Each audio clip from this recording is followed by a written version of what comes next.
Have you ever wondered why Apple removed the volume slider from the lock screen? It was one of those simple, convenient features that just worked. Then, with the release of iOS 16, it disappeared.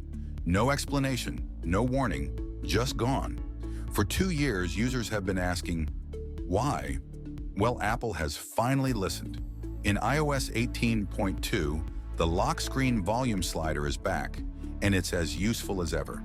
Here's how to bring it back. Go to Settings, then Accessibility, and find the Audio and Visual section.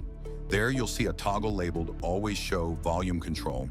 Turn it on and you're all set. Now you can adjust the volume straight from the lock screen. No need to unlock your phone or fumble with physical buttons. But that's not the only thing iOS 18.2 has to offer. This update also introduces Apple's latest AI-driven features, like Image Playground in Genmoji. Apple has not only brought back a fan-favorite feature, but also packed this update with tools designed to impress.